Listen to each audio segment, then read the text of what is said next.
Hello everyone, I recently posted a picture to Reddit showing a wand that I made that has a twisted handle. Technically it's called a barley twist, but it's also technically not a barley twist because I didn't make it traditionally, how it's traditionally made. So, appropriated barley twist handled wand. I guess that's what it's called. Anyway, first we're going to cut down this 2.5 inch by 2.5 inch purple heart blank. Make sure to mark your centers on both sides so you don't got to cut any more wood down than you need to. Also, be sure to tighten the wood exactly how it needs to be, because it had a little slip up. Luckily it stayed on, but it could have also been thrown across the room. I would also like to point out that I'm not wearing any safety gear at all. So don't do that. Or do. You do you.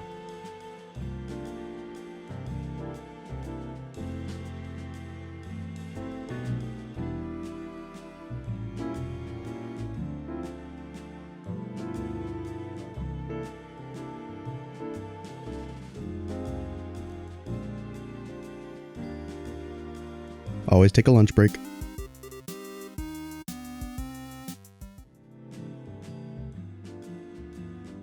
Continue taking down the wand until it gets to the right width that you want, and then we're going to be marking 1/2 inch spaces along the handle of the wand.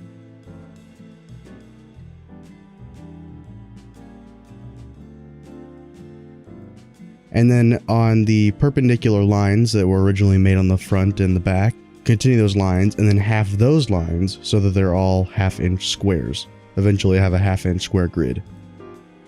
Roughly 1/2 inch.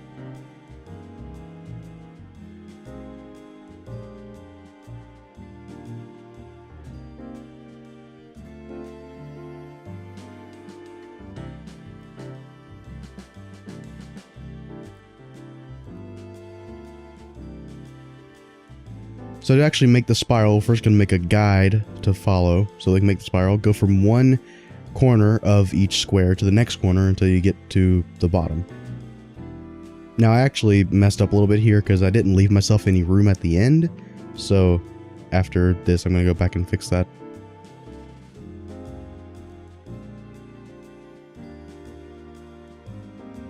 So to start the second one, you're going to go on the back side of the beginning of the first one. So count how many spaces you have and then half that, and whatever that is, you'll find the back of it.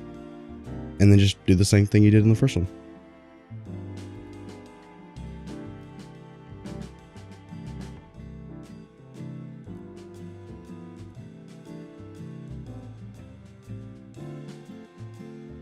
Now that we have our guide, we're going to take a hacksaw or whatever saw you have, and you don't technically need to do this step if you're using a Dremel. I just like to do it because eventually I will get chisels. But you just keep going along those lines as shown. If you do this step and you have chisels, the bevel of the chisel will go along that line and it'll turn itself as you turn the wood. So this step isn't necessarily needed if you're using a Dremel.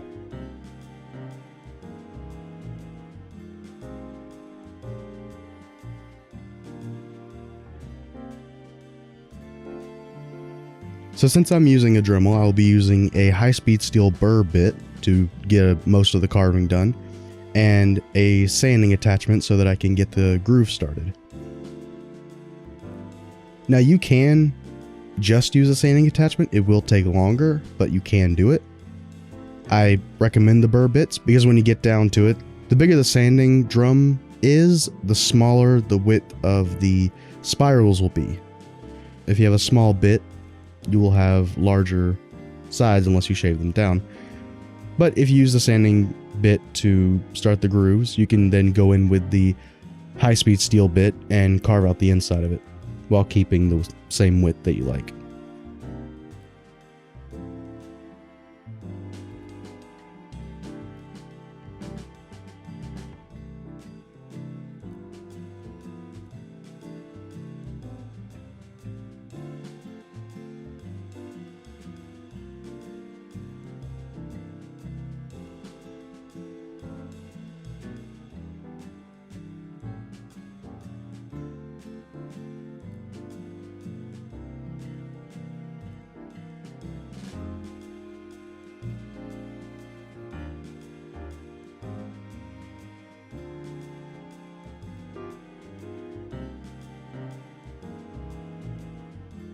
Once you get to the point where you think you should stop using the sanding bit, go ahead and switch to the burr bit. Once you switch to the burr bit, continue to carve on the inside until you break through to the other side. Make sure to carve both sides evenly, that way you hit the middle in the middle of the wood piece. That way that both sides are even in thickness on the inside. Of course, if it doesn't turn out as even as you want it, you can always go back later with some sanding belts and get that inside squared up.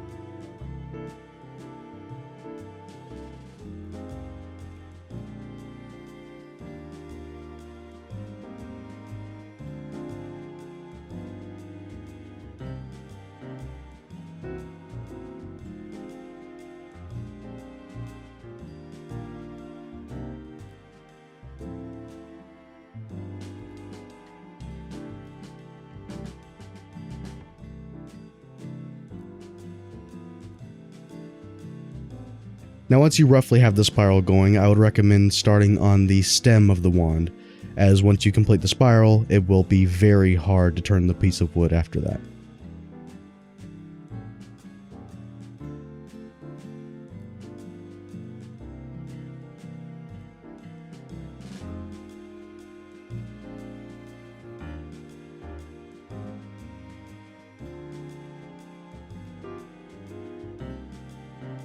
Just make sure you mark off where the transition between the handle of the wood goes into the stem, that way you don't bite into the handle of the wood too much.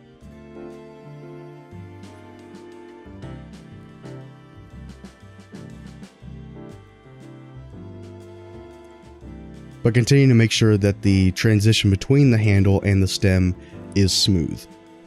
Unless you want to have a obvious transitional piece, of course you can always do that.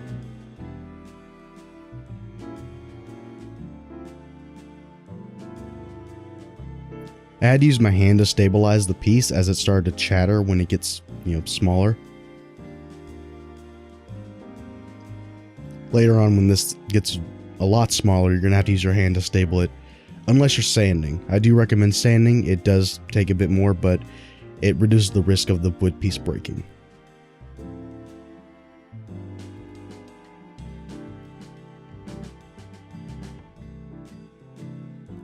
If you would like to know the chisels I'm using, I switch between them frequently to whatever does the job better, I guess. The chisels you've seen me use so far are just the regular bowl gouge, spindle gouge, and scrapers. Just use whatever gets the job done the easiest.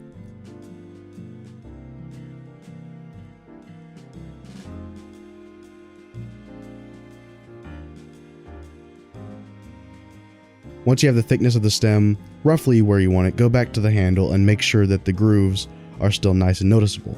Widen them if you need to. If you don't, you can continue carving out the inside.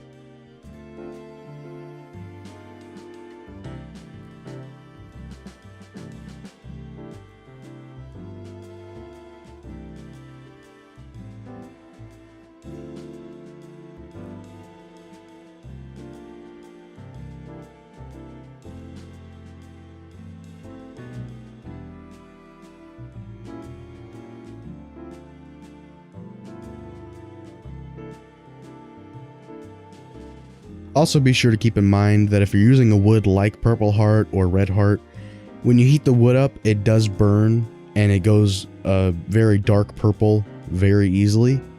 So just make sure you get rid of those. Otherwise it'll be very obvious once you put the finish on it.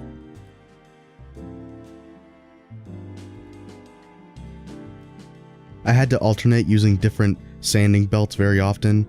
Purple Heart is not the easiest wood to carve. It's a very hard wood. So I would recommend having spare sanding belts on hand.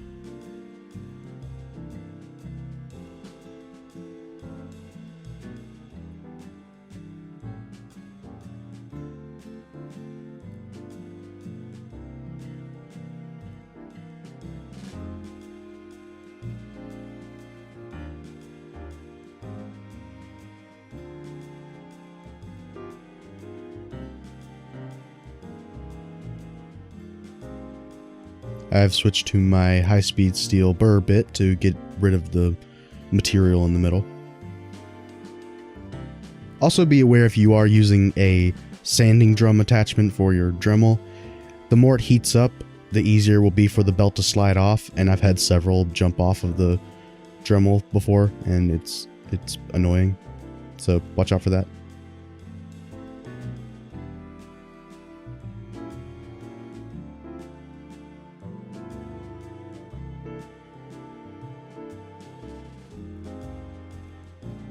Be cautious of using a high-speed steel burr bit or a carbon steel burr bit.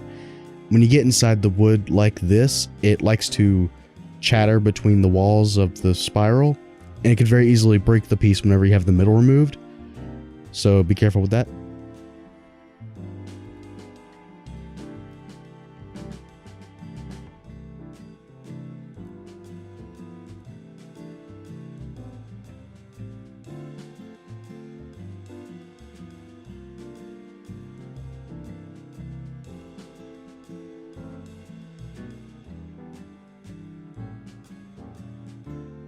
And you can see we've started to break through there. Just keep going along doing exactly that, and eventually you'll have a hollowed out spiral. But be very careful at this point because it will start to jump in between the walls and it could break the piece. The wand I was doing before, when I was using the high-speed steel bit, it jumped in between the walls a lot, and it broke in 3 places, I believe. But if that happens, don't worry. If you have any wood glue or any super glue, it usually comes together quite easily, so you don't have to throw away the entire piece if it is salvageable. Otherwise, you're gonna have to get a new piece.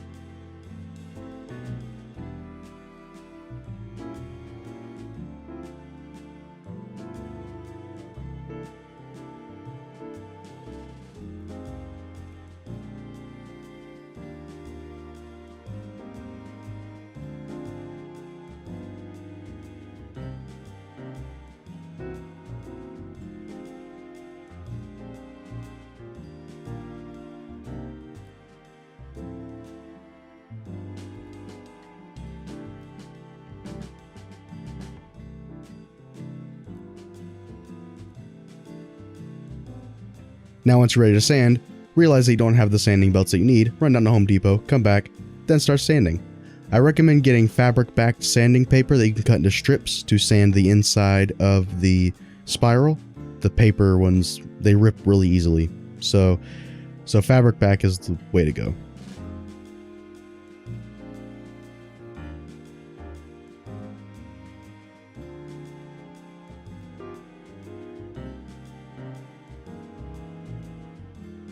Cut some strips of the sandpaper and weave them in between the walls of the spiral. And continue sanding until you don't see any more cut marks or purple spots or whatever type of wood you're using. Just make sure there are no blemishes on the inside. Remember, the key part of this wand is the handle. Also be aware that once you do hollow out the middle of the wand handle right here, when you turn the lathe back on, it is very possible that it could break because of the speed that it's at. So if you turn it on, make sure you turn it on at a low speed and don't apply too much pressure on it.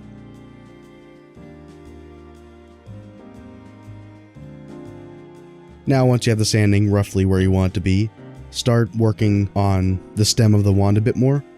Unless you finished it before, then I guess ignore this step.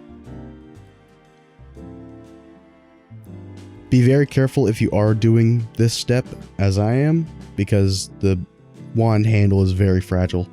I recommend using only sandpaper if you can, but I had quite a bit of material to move and it would have taken forever with sandpaper.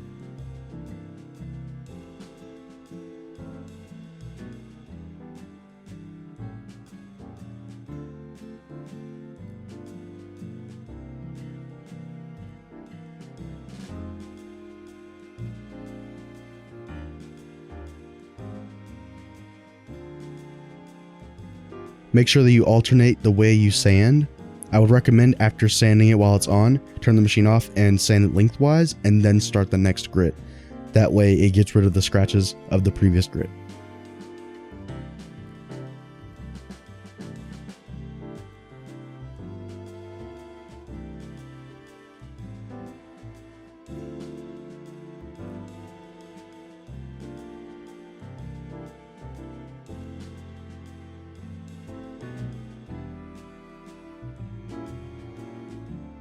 Now, I don't know about you, but I sand up to a very high grit number. Usually people only go up to maybe 400, 600. I go up to 2000 just because I like the way that the wood shines. Also, if you are using Purple Heart, I recommend getting a very shiny finish, just because when the light hits it just right, you get a very nice holographic look when the light bounces on the grain. Here I'm just wiping off the wand with some isopropyl alcohol. It gets rid of the sawdust that may be inside the grain of the wood. If you have wood that has a lot of big pores, I guess, make sure you get the sawdust out of there, otherwise it will be in there when you finish it. Now, to make the spiral continue up the wand, I'm going to mark from the end of the spiral on the open section all the way down, and the same on the other side, and then I'm going to half it on both sides, making perpendicular lines that would have been on both of the ends, and then you're also going to half those the same way you did the first one. So the same way you did for the wand handle, do for the wand stem, just continuing that spiral all the way down.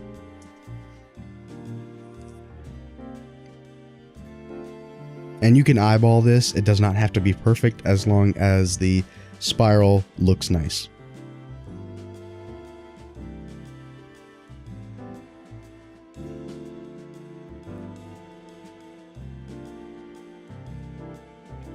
As you can see, there's quite a bit of chatter, so be careful when you turn the lathe on. I stabilized it with my hand. I don't recommend doing this, but I did it, so do whatever you want. Just be careful. Now you're just going to make the guide the same way you did on the first one. Just continue that spiral going down.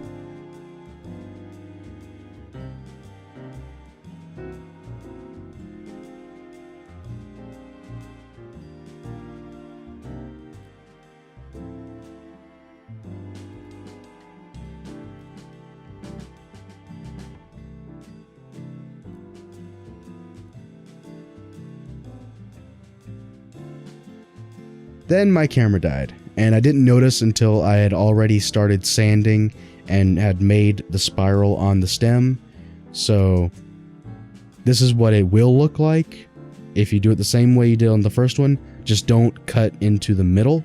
Just continue that spiral all the way down.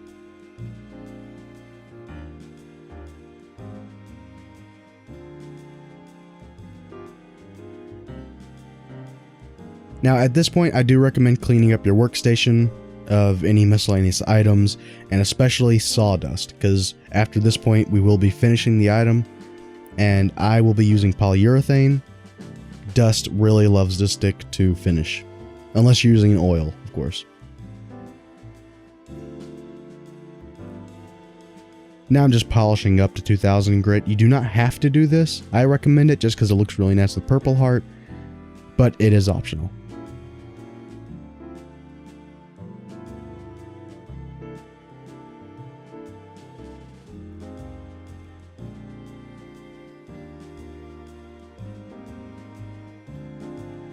Now I'm just using some isopropyl alcohol to get as much dust off of the workpiece as I can. Now I'll be using Minwax's polyurethane clear satin. Works great. If you're wanting a gloss, I recommend getting high gloss or gloss. Now just lather it on as thick as you want.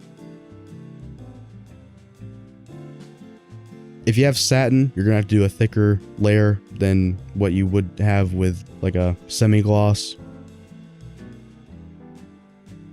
You do not have to put it on as thick as I am here, but I just like the shine and I didn't have any semi-gloss.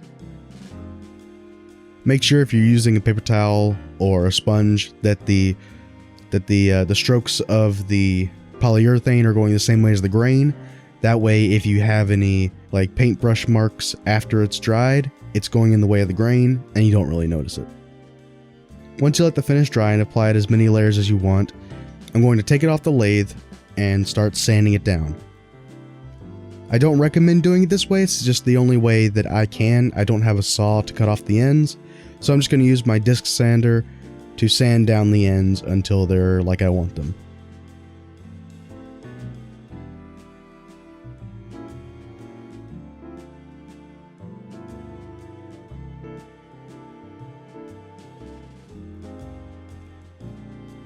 After you do that, sand both ends down to however high you want the grit to be.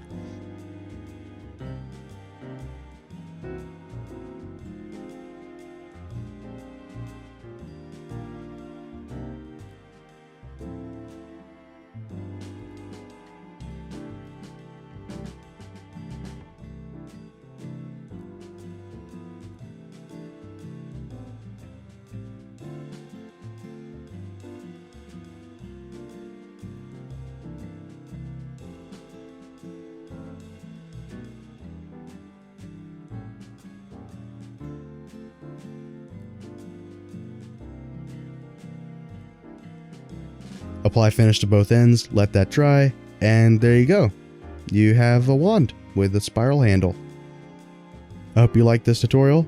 Let me know if you would like to see anything else. Have a good day.